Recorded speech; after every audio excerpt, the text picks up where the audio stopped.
malam hari ini, keluarga besar di Republik Indonesia Surakarta didukung isi Surakarta, seniman Wayang Wong, Sriwedari dan Sanggar Meta Budaya Surakarta hadir menemani Anda semuanya dalam panggung Wayang Orang Radio Republik Indonesia Surakarta. Pada malam hari ini dari kawasan budaya Auditorium Sarsito Mangunkusumo Radio Republik Indonesia Surakarta, kami hadirkan cerita Lelono Turidas Moro.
Nuwun para rawuh, para sutresna budaya, pamiyarsa kakung putri.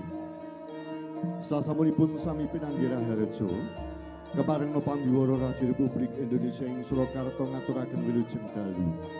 Pepanggihan malih wonten ing giaran panggung Ringgit Tiyang, dalu menika keluarga kesenian daerah Radio Republik Indonesia ing Surakarta sinengguyung keluarga agung isi Surakarta, seniman Ringgit Tiyang Sriwedari, Soho Sanggar Meta Budaya Surakarta, kepareng babar cariyos Lelono Turidas Moro. Para paraga ingkang kepareng gesangken cariyos ing rikalangan menika, Prabu Dasamuka kapitadosaken dumateng sedherek Guntur Kusuma Widagdo Sarjana Seni. Para tumenggung yaksa dening sedherek Hakiki Panjiriko Sardi, kala marica dening sedherek Dewa Dharma Prakarsa, Jentayu kapitadosaken dumateng sedherek Wahyu Sabto Pamungkas Sarjana Seni, kabiyantu para Garuda dening sedherek Yusa Thoyib Hasbi saha Ayub. Sedherek Puga Darmanto Ahlimadya kapatah minangka Prabu Dasarata, wondene sedherek Suwanda dalu menika ngaye minangka patih Tameng Dita, Dewi Regu dening sedherek Maryani Sarjana Seni, Dewi Kekayi kapitadosaken dumateng sedherek Suparti, Raden Barata dening sedherek Damaskus, Dewi Sinta dening sedherek Tumuruning Rahayu Nur Lestari Sarjana Seni, para putri dening Fitri Sekar Galuh Diah Yohana, wondene kidang pinaragan dening sedherek Bulan Ria Diana Saras Raden Jelita Mega. Kanjeng Raden Arya Tumenggung Ali Marsudi Sarjana Seni kapatah minangka Raden Rama Regawa, Raden Lesmana Widagdo dening sedherek Setiaji Widya Dharma Sarjana Seni, Semar dening sedherek Ruseno Bagus Wijaya Sarjana Seni, Gareng dening sedherek Joko Kodi, Petruk dening Kanjeng Raden Tumenggung Sadibei, wondene Bagong dening sedherek Joko Priyono B Sarjana Seni, sutradara sedherek Joko Sudiono, asisten sutradara sedherek Ali Marsudi Sarjana Seni, dalang katindakan Mas Nabei Edi Sulistiono Sarjana Seni M.Hum, Pranata Teri Wahyu Sodewa, Pranata Busana sedherek Tuti Retno W Sakonco, dekorasi dening sedherek Raharjo Sakonco, Pranata Swara sedherek Warsito Soheri Wiyono Sarjana Teknik, pepajar Pranoto Lampu dening sederek Yusuf Agus Mahendra, wondene audiovisual dening sederek Gatot Triyanto Sarjono Seni Dalasan Junaidi, Pranoto ingan sederek Untoro Sarjono Seni, pengarah giaran sederek Topo Martatmo Sarjono Seni, pengarah acara sederek Gunawan, minangka produser Ibu Tri Sejati SEMM, produser pelaksana Ibu Dwi Ari Martani, kairingan kalawitan LPP Radio Republik Indonesia ing Surakarta, Rinenggo Solati Jangkep, koordinator kesenian dalu menika sederek Ali Marsudi Sarjono Seni, Dalasan sederek Untoro Sarjono Seni, kayoman Kepala LPP Radio Republik Indonesia ing Surakarta, Ibu Ati Hindari Sarjono Hukum. Kados pundi babaring cariyos Lelono Turidas Moro saking Auditorium Sarsito Mangunkusumo Radio Republik Indonesia ing Surakarta ingkang ayu wajib dalu menika ngaturaken wilujeng dalu wilujeng mirsani wonten ing Auditorium Sarsito Mangunkusumo Dalasan Lumantar kanal YouTube Radio Republik Indonesia ing Surakarta ingkang dalu menika sinengguyung isi Surakarta para seniman ringgit yang silodari so Sanggar Meta Budaya Surakarta. Sumangga.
Wisudan Agung ing nagari Ngayodya Pala.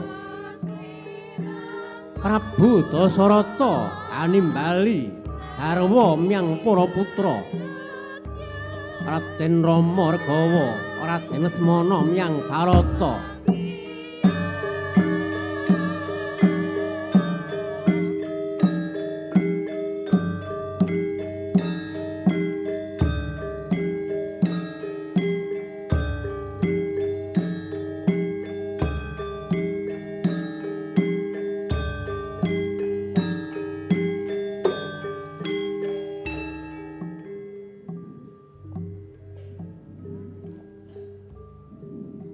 Gusti ingkang Maha Suci.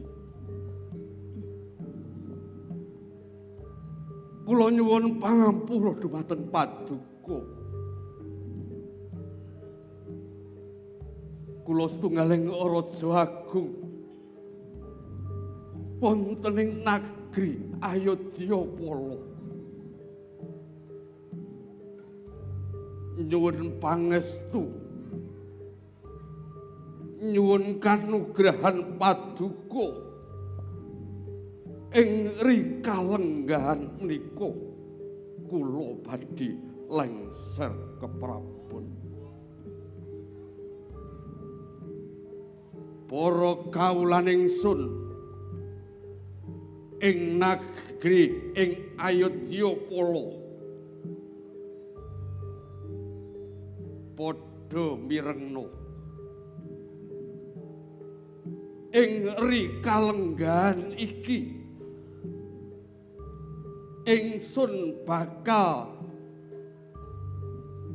lengser keprabon lan nglintirake dampar kencana ing Ayodya Pala kang wenang binangka dadi Nalendra Muda Agung ing Ayodya Pala. Tan liya putraning Sun Mijil sangka garwa Prameswari. Ya Dewi Aragu garwaning Sun. Tak pasrahake negara sakputuhe marang sira putraning Sun Rama.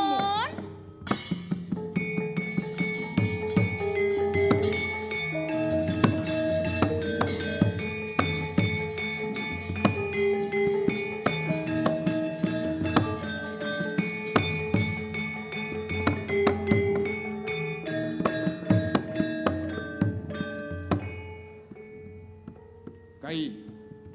Nuwun kula wonten jawuh sinuwun.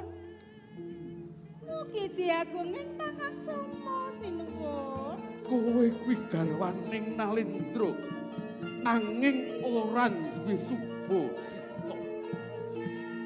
Ana ing Pandhawa Agung ing Ayodya. Kowe wis sumewa tanpa sutimbali digawe wae. Sepisan malih mugi diagunging pangaksama sinuwun. Oh iya. Dene kula kumawani nyigek jumenengan menika sinuwun. Ana wigati kang kepiye kuwi nyigek kang dadi pisan mau? Duh sinuwun jimat kepunden kula. Kula namung badhe ngemotaken sinuwun. Dek rikala tasih wonten pertapan kiri Jembangan. Sabda Paduka sinuwun. Kula purun kapundhut garwa. Saugering tembe anak kula ingkang jumeneng nata ing Ayodya sinuwun. Hei, Pramila sinuwun. Dinten menika kula nagih janji Paduka sinuwun. Kai. Kowe aja ngiseni-iseni Nalendra ing Ayodya. Yen kaya mangkono kuwi jenenge napuk rai nyocok netra nyulek talinganing raja ing Ayodya kalene. Wis dadi pasurujaning para sentana nayaka lan para kawula kabeh lamun ing wektu dina iki kudu Rama kang dadi nalendra sabab lamun to ora putraning Sukan Wijaya Sangka garwa Prameswari teges aku wis nyalai marang buku pustaka raja tak kandhani. Namung sinuwun. Kula namung dapur ngemutaken mendah sorake jagat. Paduka badhe kasurat jagat. Menawi paduka nglicati janji sinuwun. Ateges paduka menika Narendra ingkang boten gadhahi bawa leksana sinuwun. Ya sinuwun. Piraku Kula aturi menggalih lan limbang kanthi permati. Dereng kang saged nglintir keprajan ing Ayodya kala micil saking putra garwa Prameswari sinuwun.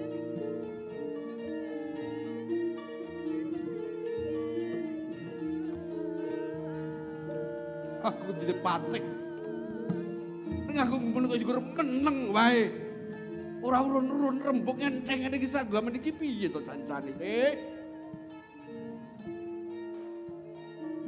Sinuwun menawi sampun dipun keparengaken matur kula badhe sumulatur nanging atur kula Wis gek matur apa? namung dapur ngemutaken sabda pandhita ratu sabdaning ratu medatan kena kulawali sepindah kedah dados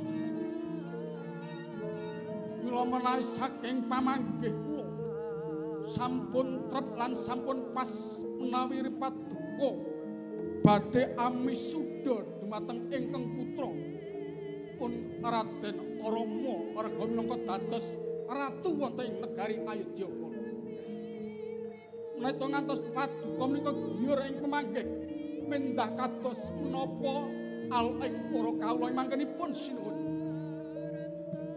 Kanjeng Ibu, aurat ingkang sinandang tebih ingkang panjangka.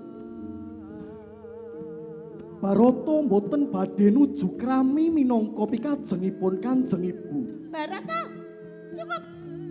Iki mono dudu perkaramu. Ananging perkarane pung ibu marang Sinuwun Prabu. Nanging Yayi Kekayi wis dadi pranatan kaprajan ing Ayodya kala. Kang jumeneng nata ora ana liya putraku Rama Regawa Yayi. Mbok kula menika namung dapur nyemutaken nggih janji kalian Kang Sinuwun. Tak jalo lega ning atimu ya Yayi Kekayi. Sampun kirangin pangapunten boten saged Kang Mbok. Aja kaya mangkono. Dados tiyang sepuh kula menika Ora bisa Yayi.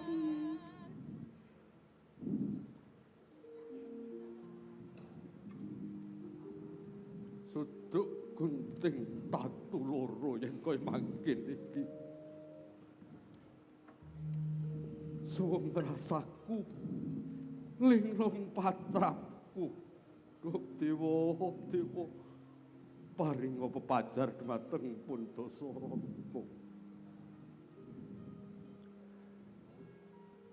Duh Kanjeng Rama sinuwun.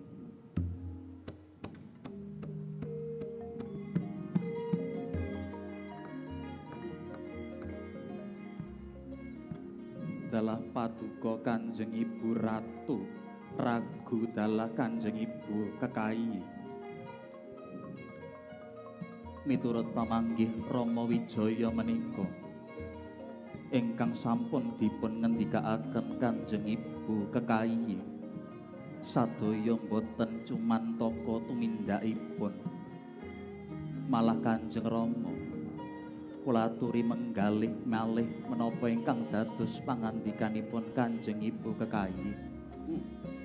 Sadaya ingkang dipun tindakaken Kanjeng Ibu Kekayi menika malah badhe ngluhuraken asma paduka junjung kawibawan wonten ing Ayodya kala. Elok menapa menawi to paduka menika badhe lincat anggenipun minangka jumeneng nata wonten ing Ayodya Pala ngembat pusaraning adil Kanjeng Rama. Anakku, putraku Ger Rama Wisa. Bingung rasaning wong tuwa lamun to nganti nemahi kahanan kang kaya mangkene iki. Nanging ana ing rikalenggan iki kudu nek wisudan, Ger. Nuwun inggih leres pangandika paduka Kanjeng Rama. Ananging sampun wasumelang manah paduka ing wekdal dinten menika regawa inggih badhe jumeneng nata. Wah. Ye sak panjenengan piye, Ger? Salajengipun keparenga Rama ingkang badhe nindakaken salah satunggaling kewajiban tumraping para satriya kang mapan wonten ing Praja Ayodya Pala. Wah, anakku, Ger. Iya. Iki tambah nono, Ger.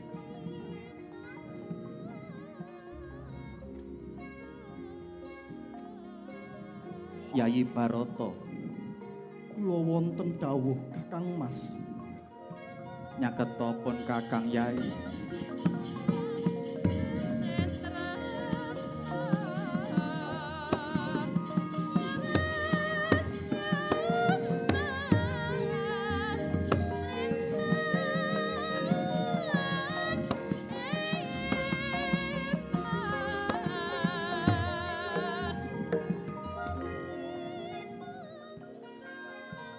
Minangka dadi dasaring Narendra kudu bisa berbudi bawa leksana, ora bisa mbedak-bedakake marang sapa wayanane, amung bisa welas asih marang sapada, lan kudu bisa nilarake tetembungan bancinde banciladen lan wektu dina iki uga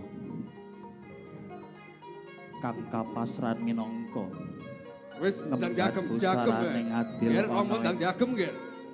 Ayodya Pala ora liya seneng sira Yayi Barata. Ger Rama, kudus pundi menika sinuwun Prabu?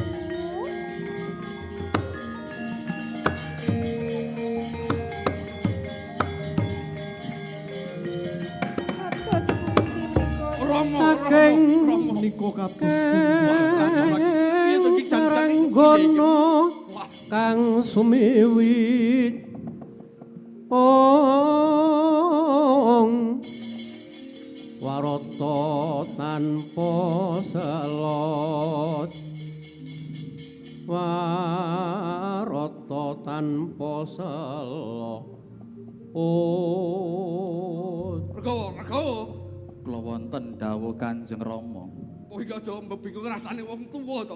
Iki kepiye karepe? Boten badhe damel kodeng raosing manah paduka Kanjeng Rama, nanging regawa menika namung nindakaken darmaning satriya ngudari reruwet wonten ing Praja Ngayodya Pala. Yayi Barata, kula wonten dawuh Kakang Mas. pun Kakang titip Praja Ayodya Pala marang jeneng sira. Sakwutuhe bakal dak pasrahake marang jeneng sira pun Kanjeng Rama kepareng regawa nyuwun pamit lumengser saking paduka. Kakang Mas. Rama!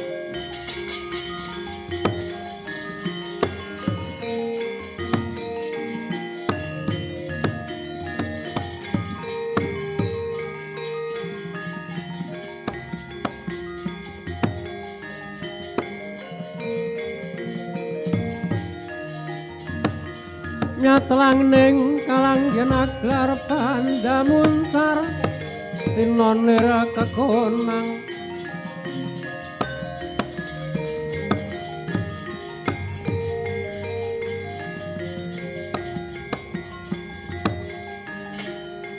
oh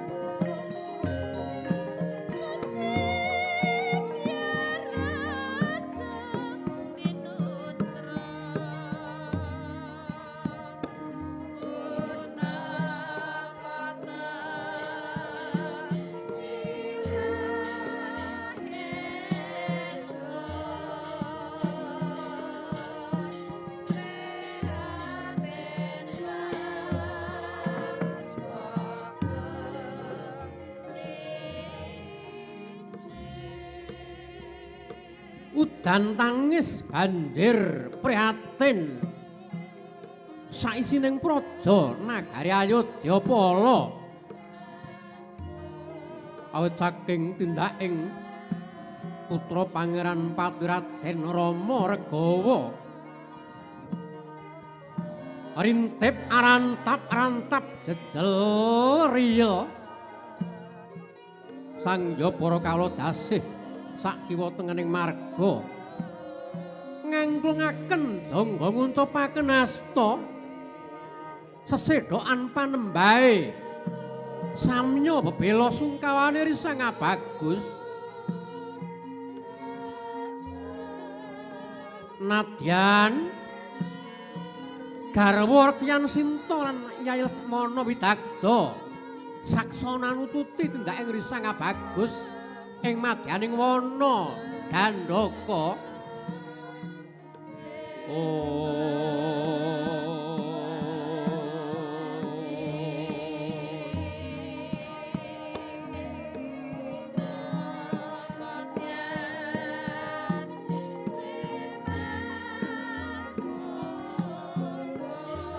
Surem-surem dewangkara kingkin lir manguswa kang layon